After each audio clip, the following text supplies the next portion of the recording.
Welcome, everyone, to today's BOF Live event. The title of today's event is The Future of Fashion Resale. My name is Rahul Malik. I'm head of strategy at the Business of Fashion. Very excited to be co-hosting, co-facilitating today's discussion. As we get started, I know our community is a global one. Our audience is coming in from around the world. And so as we're gathering, please share where you're currently based in the chat. I'm based in London. Also, before we get started, I want to quickly run through a few administrative points. The first is, as always, we're very excited to involve our audience today. Time permitting, we will have a few questions from the audience at the end for our panelists. If you have a question for our panelists, please submit it to us by clicking the Q&A button at the bottom of your Zoom window, not the chat function. If you put the question in the chat function, we might miss it. If at the end you're selected to ask a question, you're coming on screen, please make sure to keep your audio on and your video on. We want to make sure that we can hear you and see you. Otherwise, please feel free to use the chat to share any comments, reactions, thoughts with the rest of the audience. We'd love to have a lively chat for today's panel. And of course, lastly, if you need any other support during the event, please feel free to contact our support team at events@businessoffashion.com.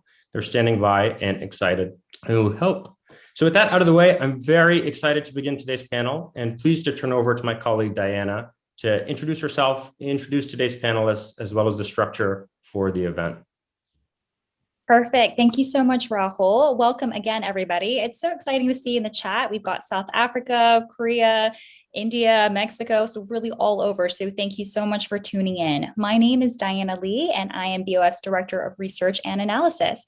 And I couldn't be more delighted today to welcome our panel of experts. We have Stephanie Crespin, the CEO of Reflaunt, Charles Gorra, the CEO of Rebag, and James Reinhart, the CEO of thredUP.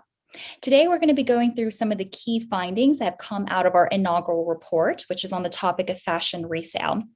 And this is the first report that has been published by Bof Insights, which is a new data and analytics team out of BOF. And it's perfect because we've got our panel of experts and they can provide that commentary and their perspectives on what is a very fast moving sector. In terms of the structure for today, we're going to start with a slightly more detailed introduction from the panelists so you can learn a little bit more about them, what they do and their companies. Then Rahul will take us through an overview very briefly of what exactly is Bof Insights. I'm going to flip through some of the findings from our actual report. And then we're going to move into the moderated portion of the session. And finally, we're going to have time for one or two questions from the audience. So with that, I'm going to turn it over to the panelists.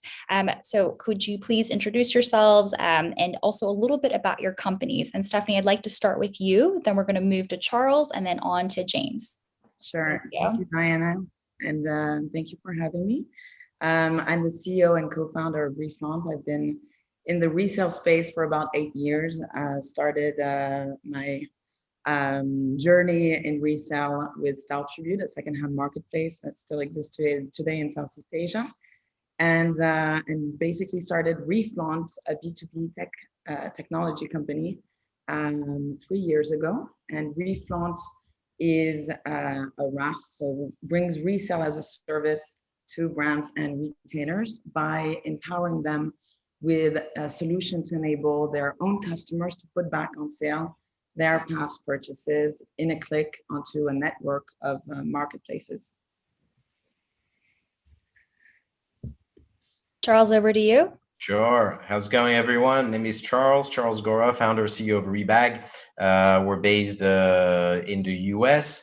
We're a managed marketplace for luxury resale, essentially focused on high-end items, handbags, most recently accessories, watches, and jewelry as well. So think anything Chanel, Louis Vuitton, also now Rolex, Hermes, and Van Cleef, etc. The main difference is we're mostly digital player. We do operate about 10 stores across the US. And our specificity as well is that we do purchase the product. So we're not peer-to-peer, we're not consignment-based, we're very seller-minded. And finally, James, thank you. Yeah, hi everyone. I'm James Reinhart, co-founder and CEO of thredUP. I feel like the old man of the group since started the company in 2010. thredUP's a marketplace for people to buy and sell high quality clothes. It's managed, so we do all the work. behind the scenes. And then we have a resale service where we're powering resale experiences for about 30 or so now brands and retailers across the US. And then we just recently purchased a company in Europe called Remix, which is based in Bulgaria. And we're hiring in Europe. So for those European folks out there, send us a note. Amazing. Thank you, Stephanie, Charles, James, for your introductions. So as Diana mentioned, I wanted to kick off by briefly introducing the Bof Insights Lab, who we are. Bof Insights is a new data and analysis unit from the business of fashion. Our ambition is to arm business creative leaders with proprietary data, proprietary research to make better decisions in the industry. Our research is intended to be distinct from our journalism. It's quantitatively driven, it's in-depth explorations of different topics, and it's designed to support the industry as a whole, brands, retailers, platforms, services, investors, and more. Resale is the first topic that the Bof Insights Lab has researched, and we were very excited and happy to have launched our first report, The Future of Fashion Resale, last Monday. Our objective in exploring resale has been really to understand what's been propelling growth to date, to understand what the landscape looks like today and its evolution, and to forecast and predict how we think the industry is going to evolve going forward. And what was very clear to Diana and I over the past couple of months of work has been that while resale might seem inevitable, crafting the right resale strategy is not. And so we feel really fortunate today, not just to have a chance to share some of the findings from our work, but to do so in discussion with a group of very seasoned operators and really entrepreneurs who themselves are propelling the growth of the industry as they grow their own companies. And so to frame our discussion, I want to hand back to Diana, who will share a bit of findings from our report, but also talk about how we approach the research. And from there, we'll go into a discussion with our panelists. Diana? Perfect. Thank you again. So just providing a little bit of context of how we actually collated and synthesized the information for the Future of Resale report. So we had 3 sources in terms of inputs. The first were expert interviews. Then we had consumer surveys, and finally proprietary modeling and research and analysis. With the expert interviews, we interviewed a lot of different companies. We had over 35 different interviews, and we talked to the major resale platforms. We talked to a variety of resale as a service companies, so both managed P2P players in terms of the different business models. And we also spoke to a spectrum of companies that were at different stages in terms of their level of engagement with resale. And so we wanted to know companies that were really full on in terms of experimenting with resale, as well as those that said that they weren't interested at all in engaging. So getting that full opinion set. In terms of our consumer surveys, we launched surveys with our own fashion professionals and the BOF community. And we also had a collaboration with YouGov, where we launched local language surveys across multiple geographies. The last bucket of inputs is the proprietary research and analysis. And so here we looked at the market size, we looked at market share, growth, and the upside. So with all of that in the background, let's proceed to look at some of the insights that came out of that. One of the key findings is that we found that resale is alive and thriving. So from our estimates, we believe that the global secondhand fashion market is $130 billion US. And for a key market like the US, we project that it's going to continue growing at double-digit rates through to 2025. So what is driving the momentum behind this kind of growth? And through our research, we identified 5 key factors, the first of which is platform sophistication. So secondhand fashion has existed for decades, primarily in the form of vintage and thrift shops. But it's really the advent of the online platforms that have really been able to improve the customer experience and reduce the frictions. And they've been able to open up the selection of items at much more accessible pricing to a far greater number of people that was ever available before. And so the second factor is favorable demographics. And what we mean by that is the rise of millennials as well as Gen Z. So particularly with Gen Z, they have a very different attitude towards ownership. They care more about access versus permanent ownership. So this is providing a really big tailwind for resale. The third factor that we want to call out is the reduced stigma. So today there is less stigma associated with buying and wearing secondhand fashion. And partially that's due to the improved customer experience, but also because sustainability has been brought into the picture. So sustainability is a very positive attribute, and that's really been burnishing the reputation as well as the image of secondhand fashion. The fourth driver is limited editions and drops. And so this was really popularized by the streetwear brands, but it's since been used by mainstream brands and retailers. And the drops create a lot of urgency and a lot of scarcity. So when a buyer misses out on a product in the firsthand market, they have to scour the secondhand market. So this is what's driving a lot of the resale activity as well. The last factor we want to talk about is sustainability, which I've already alluded to. And this is essentially the increasing consumer and the corporate concern about sustainability. And with resale, there's an inherent sustainable component because you're encouraging multiple owners over the lifetime of a product, and therefore you're prolonging that lifetime. So these are the 5 drivers. They're all interconnected, and this is how we're seeing the forces shape the landscape for resale. Proceeding on, we are going to look at the upside. So there are different ways, and one of the ways that we want to showcase in this session today I was looking at the inventory that is out there that could potentially be resold. And so we did an analysis where we looked at all the inventory that could be sitting out in consumer closets. We went all the way back to 2008. So there's a very big pool of product. And then we started throwing things out. We said that there are some categories of items that can't be resold, and there are others where the price point is so low that it's not worth reselling. So we continued to winnow down that amount until we came to a pot that basically we called the addressable inventory. And then we compare that to the global secondhand fashion market. What we found is that the penetration is extremely low. So from our estimates, only 5 to 7% of the inventory that can be resold is actually currently being resold in the secondhand fashion market. So what we estimate is that there's over 2 trillion in idle inventory that's sitting in consumer closets.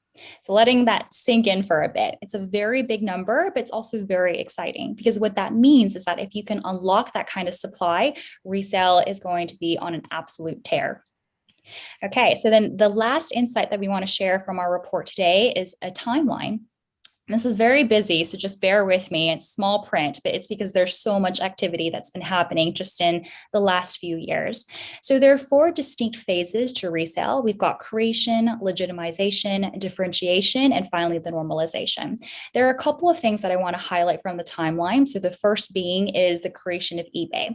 So in 1995, that really was the front runner in bringing together buyers and sellers for the first time in a digital marketplace. And eBay was able to popularize and familiarize people with e-commerce. It was really the first time that pre-owned items could be bought and sold at scale.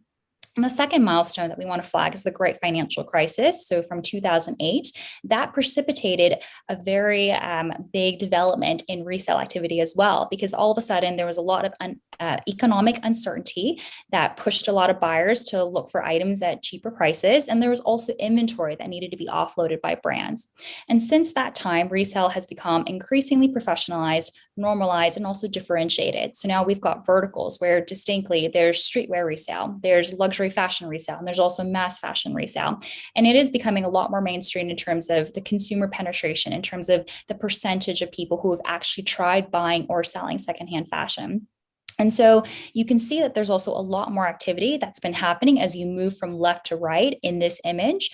And so in the last couple years, even, you can see that there's been a lot of growth from brands and retailers in terms of their participation with resale. And they're doing this either through in-house initiatives, or they are also working with RaaS partners, so the resale as a service companies, in order to facilitate their entry into resale. So a lot of experimentation, there's been a lot of change, and this is a landscape that's going to continue evolving. So this is certainly a topic that we want to return to as we speak to our panelists.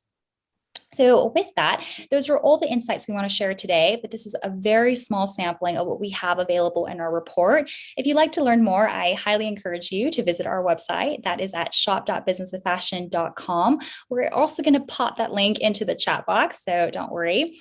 And with that, I'd love to move to the moderated portion of our conversation. So Rahul, over to you for our first question. Amazing. Thank you for that preview of some of the work that we did, Diana. Where I wanted to start the discussion is really where you started that brief presentation, Diana, which is talking about growth. And as we were thinking about our work over the past couple of months, something we were very focused on doing was thinking about the discrete growth drivers that are bringing buyers into the marketplace and drivers that are bringing sellers into the marketplace. And James, I thought I would start by addressing this question to you, which is, as you reflect on, not just thredUP's growth over the past years, but really the industry's growth as a whole, how do you weigh these different growth drivers or even additional ones in terms of what has contributed to the ecosystem growing to the scale that we see today and really to the scale that we expect going forward? Yeah, I mean, I think that there's a couple things. I think what's primarily driving it is young people, right? Gen Zs, millennials, and their interest in selling, right? Because at the end of the day, like what really drives the market, we as companies can't sell stuff, right, that consumers aren't letting go of. And so everything kind of comes back to how the consumer is thinking about getting rid of the things that they already own. And so, when you look at any of the models across the world, like the models that really unlock supply, I think is ultimately like what drives this market. And so what you see in that, if you follow that through, is that, what's changing is young people's sort of interest in sort of, not holding on to things, right? The way, say, that maybe, people my age, used to do when we were in our 20s. And so you have young people who want to be more sustainable. They want to be more conscious. They want to make sure that their items, don't end up in landfills. That fuels the supply coming into the market, right? And then there's sort of a derivative effect, which is, lots of these buyers out there who are looking for, great brands at great prices in a sustainable way, right? That's the way we think about it. So that's kind of what I think is the primary driver. I mean, there are other things, but like at its core, it's supply coming online. When you think about buyers, I mean, understanding that supply is really this initial constraint, that the market doesn't exist, unless that supply is available, unless it's coming out of people's closets. When you think about buyers, is it a similar set of demand drivers that are kind of bringing them on board? Is there anything else that you see as kind of uniquely motivating them either now or looking ahead? I definitely think there is this sustainability, element, right? People want to, be smarter with their dollars. And, I think what you're seeing in sort of a global movement around climate change and, young people expressing that is one of the most important issues to them. I think that kind of ripples through their clothing choices. But then I also think that, people are looking for value. And so one of the things that secondhand does is it provides tremendous value relative to what it would cost to buy something new. So when you combine sustainability, sort of that value proposition on top of just, economically like great value, I think it's probably those two things that are driving it. And I think that what you're going to see then is this like continued sort of pressure that secondhand will put, on prices. And ultimately, I think what we should try and get to is that we all produce less stuff, because that's sort of at the root of Diana's slides, right? Of just the trillions of dollars worth of stuff out there, right? It's because we're producing too much. That makes sense. Charles, Stephanie, I'm curious if you, as you think about how you see, your companies and also how you see the resale world from your vantage points, if that resonates, if there are additional things that you would add. Yeah, happy to jump in there. Definitely would agree with what James said.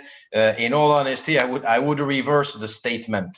As much, and I think you show that very well in your report, by the way, the BOF report, which, as a side note, I highly encourage everyone to purchase. It's very informative, and I do this every day for the last 6 years. There's very good data in there. One of the things that you show in there, and you showed it in your slide, sustainability is number 5 on that slide. It is not number 1 in all the surveys that you show, and you show it very well in your report, and it varies slightly by country, but the gist of it is what James said. The main driver is affordability, is how do I put my hand on beautiful items that I cannot afford, right? It's really, and I think you split it between value and affordability.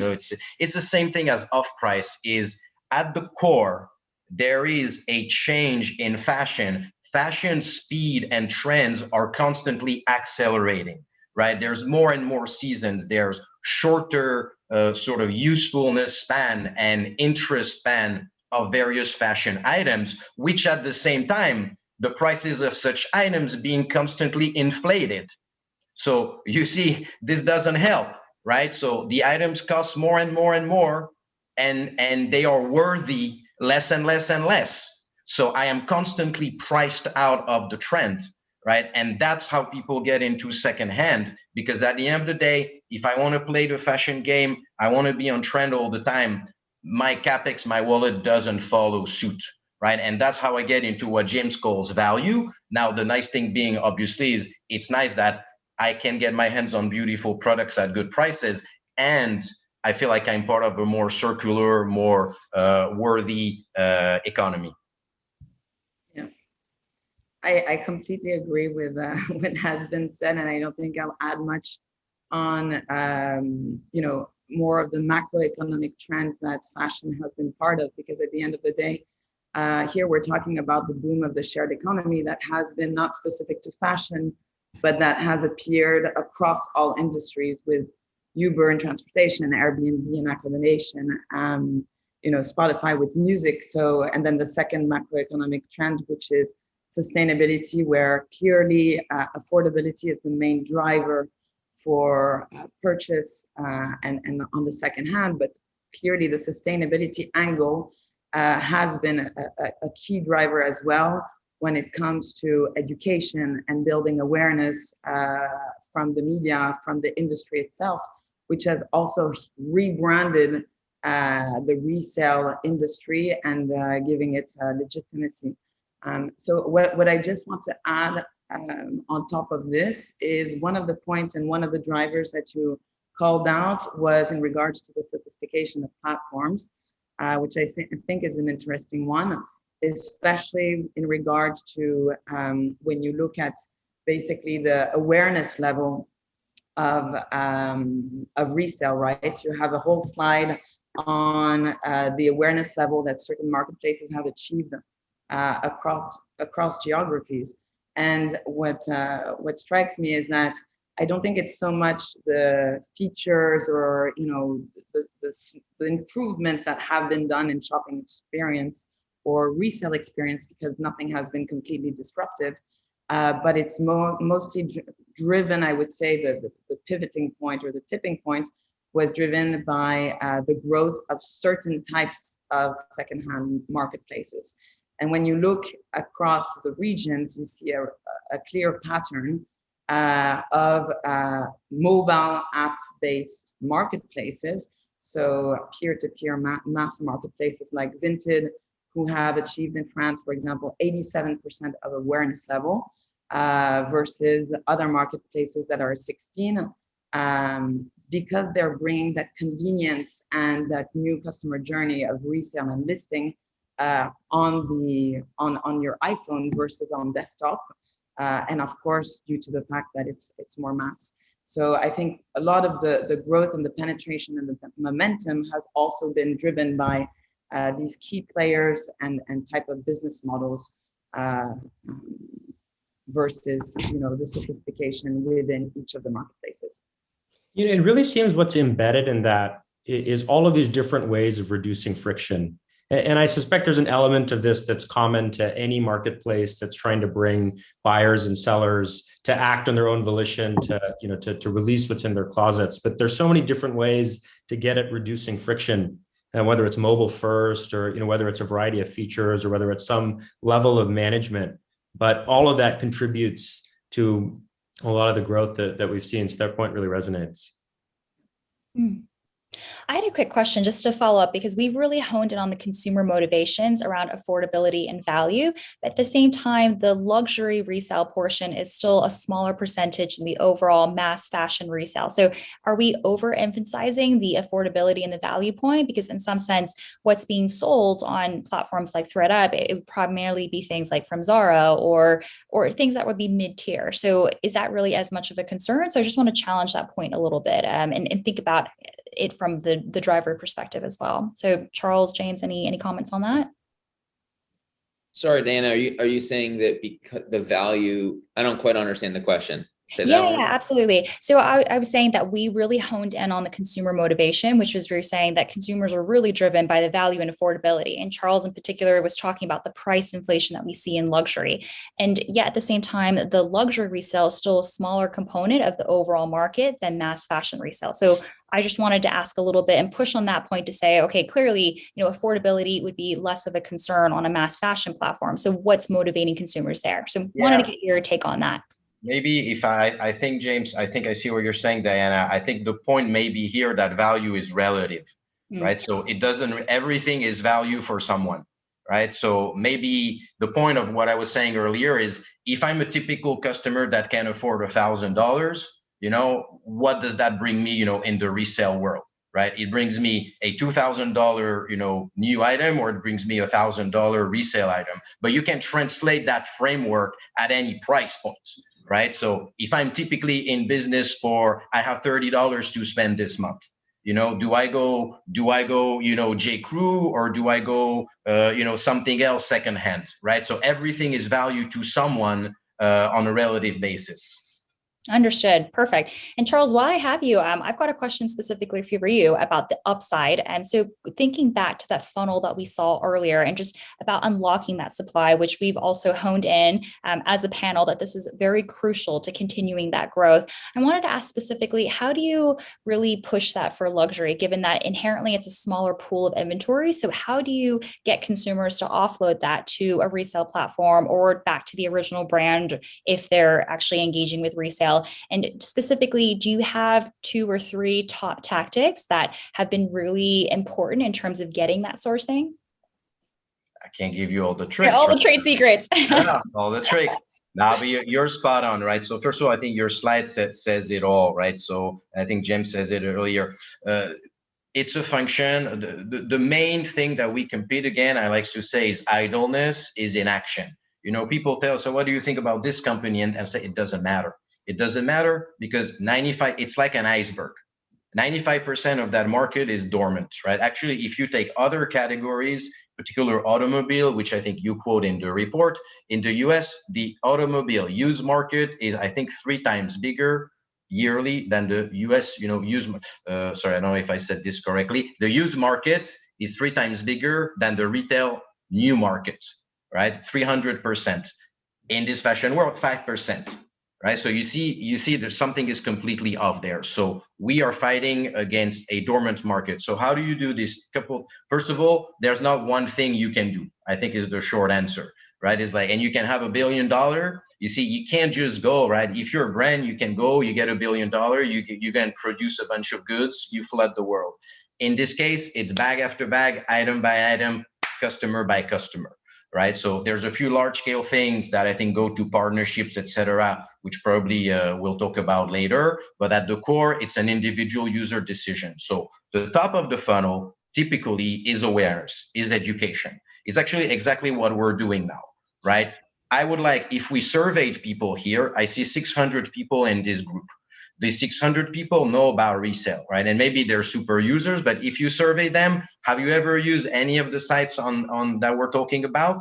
My sense would be very, very small, right? So most likely after this call, someone else is going to go on the site and try, right? So the more you do these things, the more article that this company raises money, the more partnership thredUP does, the more sort of this ecosystem becomes vibrant. Overall, it lifts the tide. Right. So in terms of education, there's many things we can do. We have a lot of content, right? So we have something called the Vault, where we talk about the history, we talk about value, we provide resources where people can figure out how much things are worth. Every year we publish a report we call the Claire report. That's a little bit of like, hey, like what's in value, what's not in value, how this brand, you know, keeps value, doesn't keep value, and thredUP does also some yearly report that's super great. So you see all that stuff is being shared, etc. So that's overall knowledge base that's being built. Specifically, the knowledge base that we are trying to build at Rebag is knowledge base around valuation.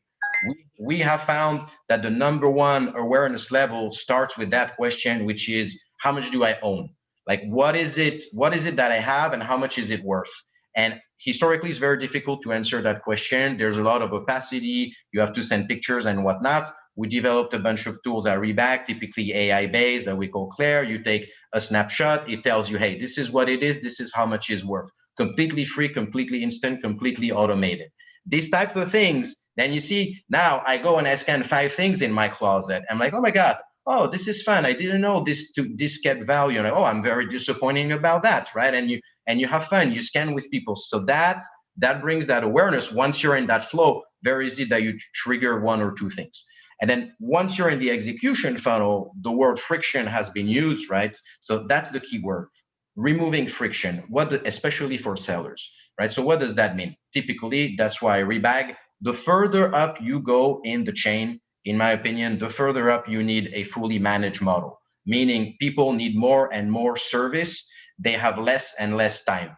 In the luxury space, typically triangulate. Of course, everyone wants competitive value, but luxury users tend to value their time, right? So at the end of the day, what we're trying to do at Rebag is immediacy of the sale, which we're almost there, right? So in our stores, you can go in any store, 60-minute turnaround, right? You go any Rebag stores, we audit, we price, we authenticate, we pay, all of that in minutes. That's quasi immediacy. When you use our tools on the website that we call Claire, including our new Claire Trade feature that we launched last week, you can put a picture, get your value, use that money instantly to buy something else, and you only pay the net amount, right? Including some tax savings in certain states. See, that's immediacy, right? So the more immediacy, eventually, I like to say, Amazon has this buy in one click button. Eventually, if there's a sell in one click button, that's what drives supply. James, Stephanie, would love to hear your comments on this question about unlocking supply. Yeah, I think it's an exciting question, and we're about to witness, I think, a change in paradigm with the involvement of brands that are going to radically accelerate, I think, resale. I think with the involvement of brands, they're going to accelerate how, like in 4 different effects, I would say.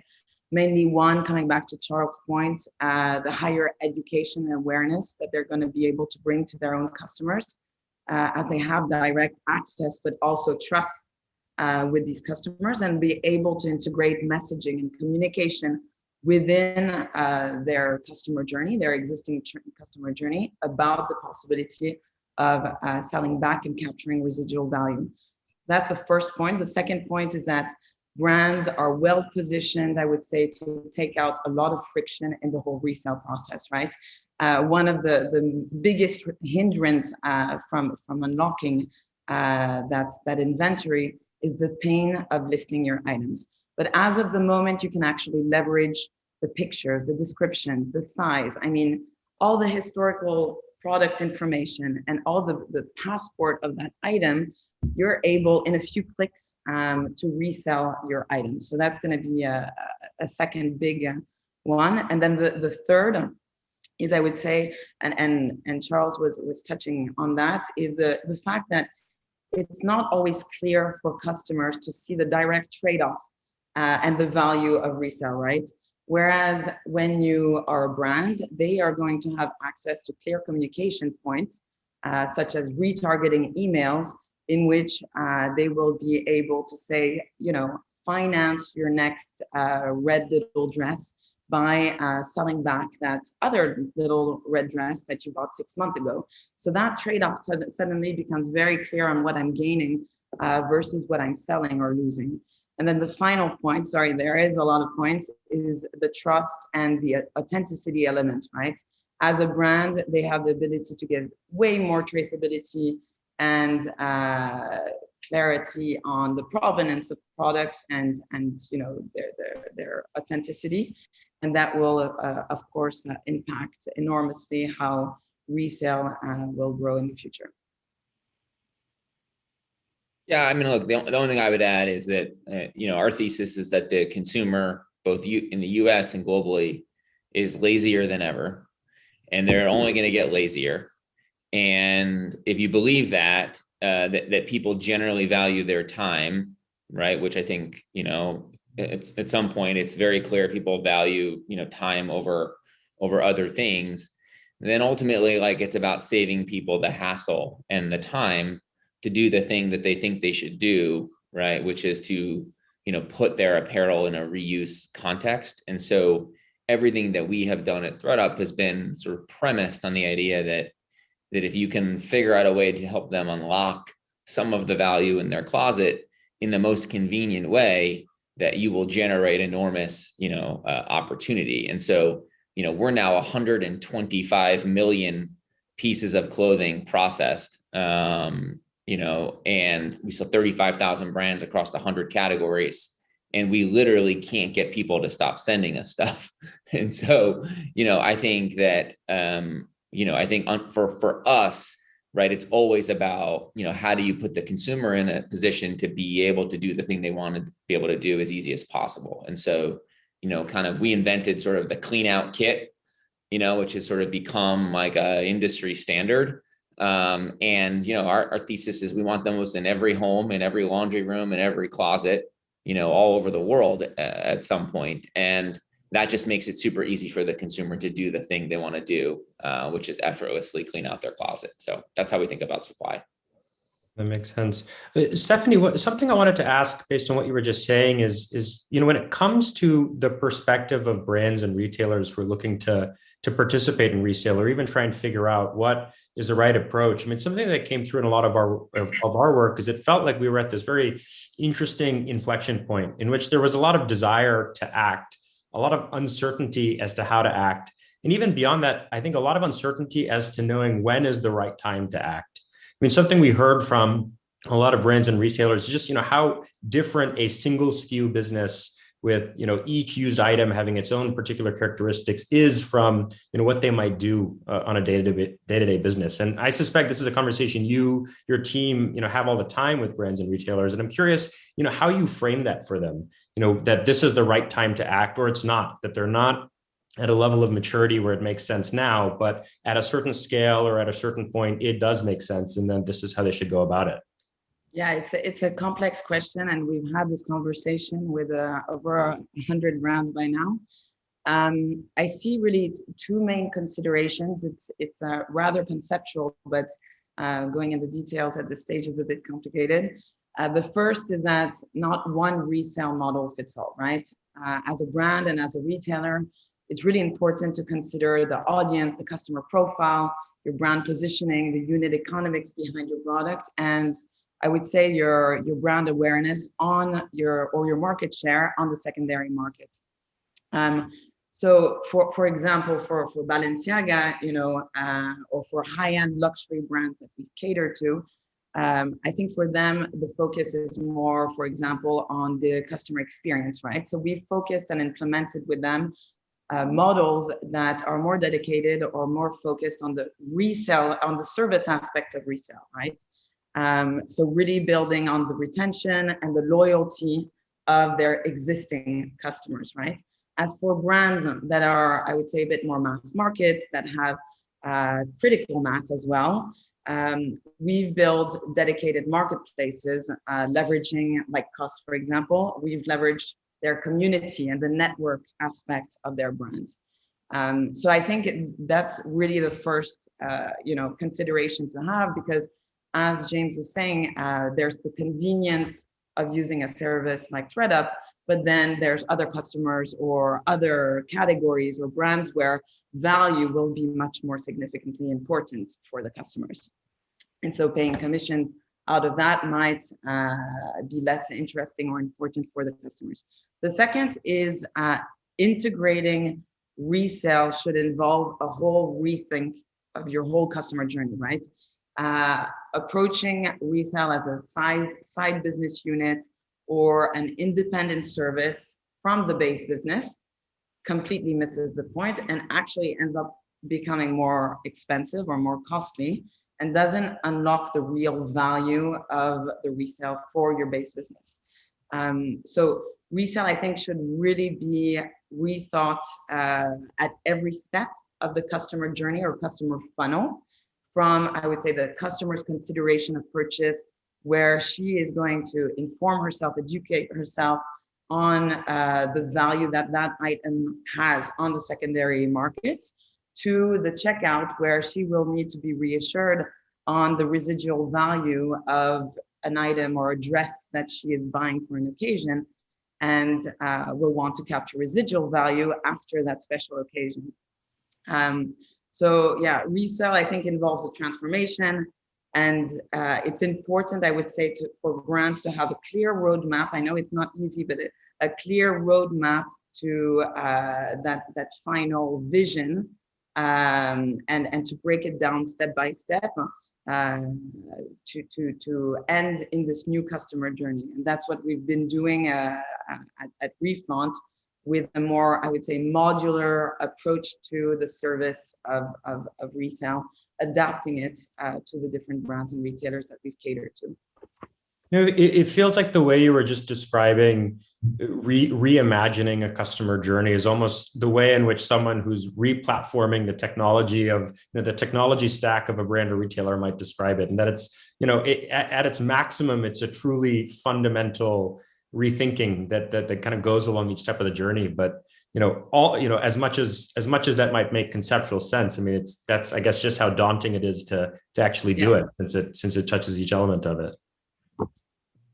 I'm curious from the perspective of a platform, Charles and James, something that, as Diana was sharing the timeline of recent activity that's really emerged, is just how many different partnerships have started to come into being. And some of these, seem more about experimentation. Some of them seem more about just trying to gather an initial set of data to understand, if I'm a brand, who is selling my inventory, who is buying my inventory.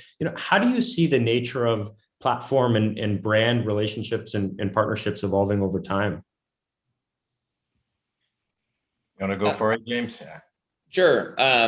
I mean, look, my perspective on this is that it is so early, you can't even actually find on a map any brand doing anything at real scale, right? And so, you're just starting to see brands do this. I think the narrative of brands in resale is way ahead of itself, right? Kind of the work we sort of did a roundup in our resale report, and it's something like, if you aggregate every piece of clothing that's being put in a branded resale experience, through a whole bunch of companies, it's like 500,000 items or something like that, right? I mean, it is literally like a drop in the bucket, and not even a drop in the bucket, right? I mean, and so I think that, like, where we are right now is that retailers are trying to figure out, how to make this a channel, how to play here, how to invest in this relative to all the other things, that they need to invest in to build the businesses that their shareholders expect them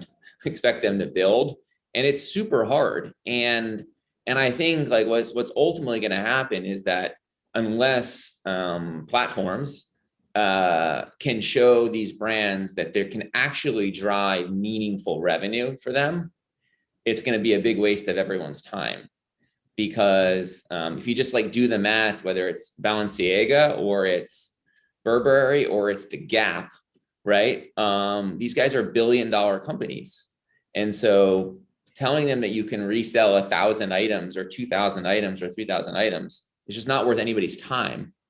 And so, what we're really trying to focus on is that, what are the systems and processes and the platform in place that need to be in place for these to be meaningful sources of business over time? And so that's the way we think about partnerships with retailers and brands, is how do we take you from selling a few hundred items to selling 100,000? Because at 100,000 or 200,000, now it starts to get actually pretty interesting. Then it's a P&L where you can put a smart person on it, managing it, thinking about the supply chain. But right now, I think the industry's in this position where it's just not big enough for anybody to really care. And so most of my time is spent trying to convince brands that they need to think about, how to go from 0 to 100,000.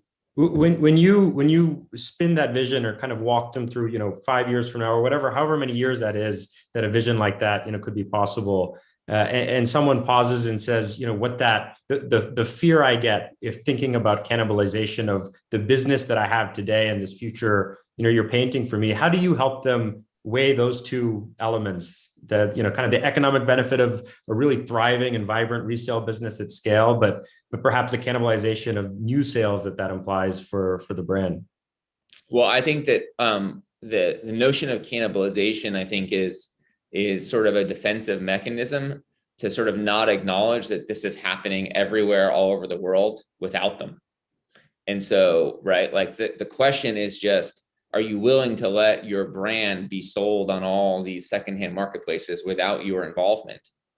And, or do you want to kind of take more ownership and more control, right, over what that might look like over time? And so, so that's a nuanced conversation, right? But I think that's the right one for brands to have, because I think they have to sort of think about how do they reinvent, they're thinking about this, for the next 10 years. But but yeah, it takes the right retail leadership, the right brand leadership to be willing to do that. I'm not sure all of them totally have the stomach for it yet. Charles, do you have any last comments on that question? Yeah, I mean, the reality, these things take time. I think, I started this 7 years ago. James started, I think, 10 years ago, right? We were having, and I'm sure it's the same for James. You can look at my pitch deck, July 2014. It's the same that we're discussing today, right? And it says things like, it's the iceberg, and now it's like 5%, and before it was like 2%. And it's like, and like, how much did we do? You think we did a lot over the last 5 years, but in a way we did nothing. Like the reality, like none of these platforms in the last 5 years were at the scale. It's a bit the chicken and an egg, right? Like no one was big enough to make an impact. I think now you're starting a new journey of the next 5 or 10 years where you're having multi-billion-dollar companies out there that will be tens of billion-dollar companies, right? And now I think it's at the critical mass that James was mentioning that it starts having an impact. Now that spins on the thinking at these companies, right? You should also think that a lot of these companies have a lot of heritage, a lot of conservatism. So you're fighting against decades, sometimes centuries, of things that work very well, right? And so innovation is just like everything. It's also scary, right? You have companies in the luxury, in the fashion space that are still not online, and they're trillion-dollar companies. So maybe they're right. So it's hard to say, go and build a resale business when your business grows double, triple digit every year and you're a multi-hundred-billion-dollar company, right? So that I think is kind of what we're facing. And you're going to find a spectrum of companies from the most conservatism to, more open-minded. Some of that sometimes coming by default, but that's also a way to get on board of that train. Got it. So I think it's clear from our conversation that resale is exciting and there's been a lot of activity even in just the last couple of years, but it's still very much in its infancy. And it sounds like there's a debate about whether or not we're at that tipping point.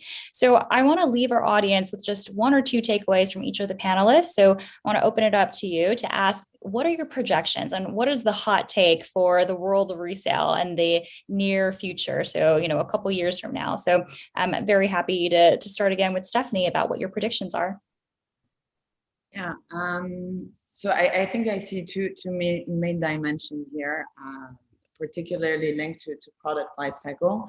I think today resale will have an effect on incentivizing quality, long-lasting products that aren't subject to radical amortization, depreciation over time, and customers will increasingly look at the secondhand markets before making a purchase, which I think in turn should lead brands to really consider their product life cycle and the appetite for their products on the secondary market, pushing them to ensure the quality of items, of their items is long lasting or lasting enough for their products to be passed down from one customer to another. And then the second, which is more in the future, and I'm talking about a few years from now, once we've moved them to longer product life cycles and products that have several customers, I think that brands may start investing more in annex services as new monetization opportunities like refurbishment, personalization, versus more of a one-off sale of their products. Great. And any other predictions for resale? Sure, I mean, happy to go. I think it's going to be everywhere, right? I think if we send a calendar invite for 10 years from now, there's not one store, there's not one brand, there's not one platform where you're not going to be able to fulfill some sort of a secondary option, right? And it could be a trade-in program, it could be incentivized. Now, we can discuss all day long, are they going to do it? Are they going to buy? Are they going to partner? But if you walk around in 10 years, it's one of these things when kids who are 10, 15-year-old now, and they grow, they're 20, 25, and they're going to ask their parents, like, is this true that 10 or 15 or 20 years ago, you guys used to produce a ton of product that you wore only a few times and you were trashing? And then you're going to look at them and you're like, be like, yeah, we were fools. what the hell were we doing? It just doesn't make any sense. So right now, not believing in resale is kind of like not believing in breathing. You can try to hold your breath. You're not gonna last very long. So it's proven breathing is pretty fruitful and highly recommended. And so resale is a one-way street. You cannot find the trend. So the only way is to get on board. Amen, Charles. But the only things I would add is if you zoom out and you look at like the structural transformations that have happened in retail, over the last 100 years, there's like some big things that have happened, right? Like you had the creation of the department store, right? And you had the internet, right? You had off price, like not in any particular order, right? But like these things, they take time, right? I mean, off price, the TJ Maxx's of the world, I mean, that's a $80 billion company, right? It's bigger than pretty much like half the retailers we've been talking about, like combined. But that business was started in the 80s, right? They're 40 years into this disruption. And so I think sometimes people think that disruption is something that happens in just a few years. And I think it's a process that happens over 10, 20, 30 years. And so I think what's going to happen is that we'll wake up in 10 years and resale will be way bigger than people think it will be today. And I think Charles is exactly right around that it's sort of this inexorable march. And I hope we live in a world where our kids, ask that of us, Charles, because I think that'd be a great thing. And so that's sort of my perspective. I think this is a disruption that will play out every day, every week, every month, every year for a long time. And then it will fundamentally, rip apart the industry unless people don't pay attention. Makes a lot of sense. And I'm going to send out that calendar invite for 10 years from now. All right. So our BOF team is going to bring up our audience members for questions. And just a quick reminder for everybody that there is a slight delay for when they actually bring someone on board for the first time in terms of making sure that their audio and their webcam can actually plug in. So we'll just give it a bit and then we'll have our first question from the audience.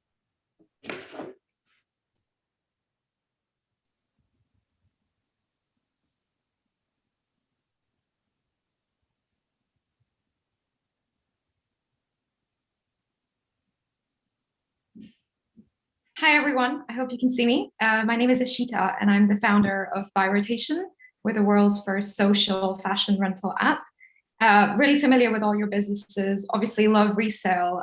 We think we exist alongside it. We don't compete with it. My question is really, and maybe it's not applicable to everyone here, but it's about how social you're making your platforms.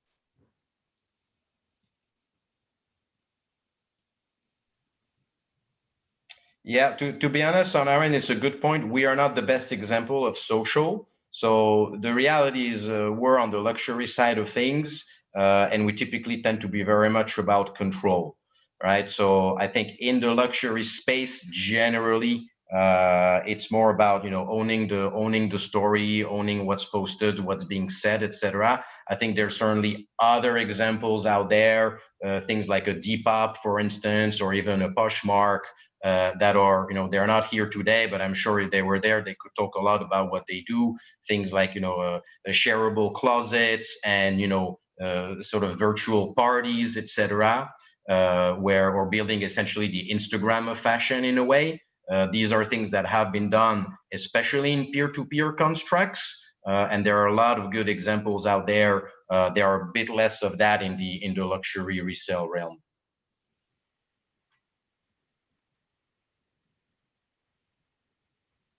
James, Yeah. anything to add? No, I would say I don't have anything to add to that. That's right.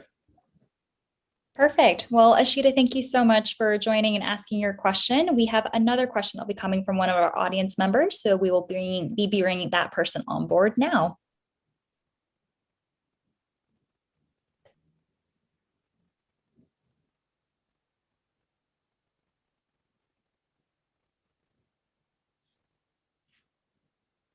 Hey, I'm so sorry. My camera seems to not be working.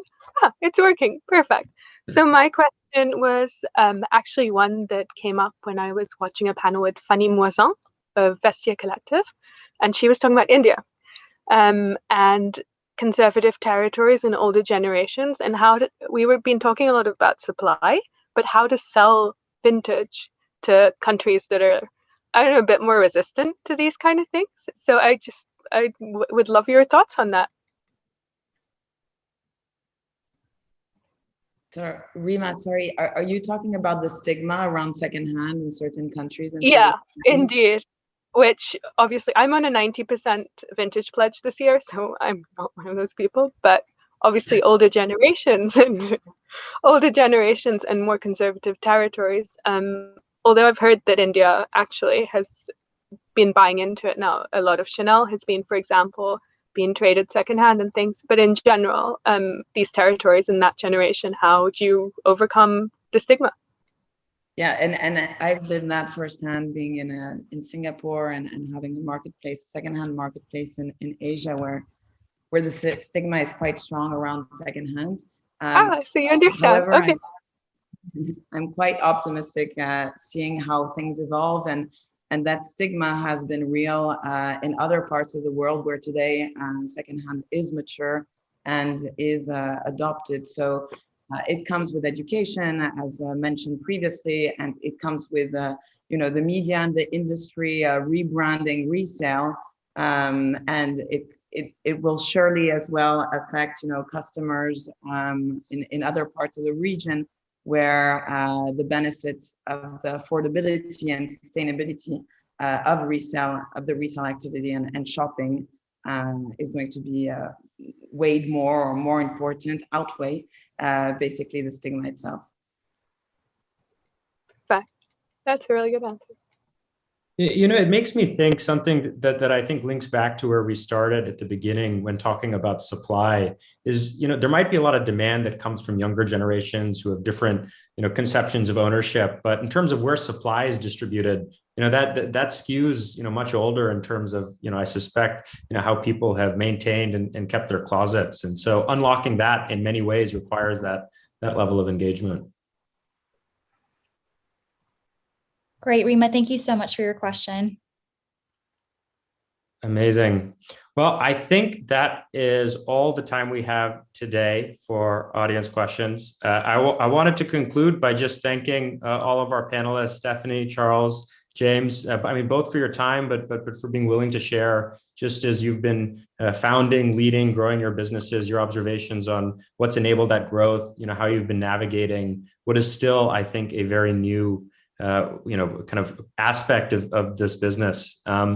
I wanted to conclude by saying, if you're interested in learning more about the findings in our report, as Diana had mentioned at the outset, you can purchase it online. The URL is shop.businessoffashion.com. Thanks again to our audience for tuning in today, for the BOF team to setting up the event. If you're interested in attending a future BOF Live, you can check the BOF Live calendar on our website for future topics and timings and schedule. But otherwise, until next time, thank you, everyone.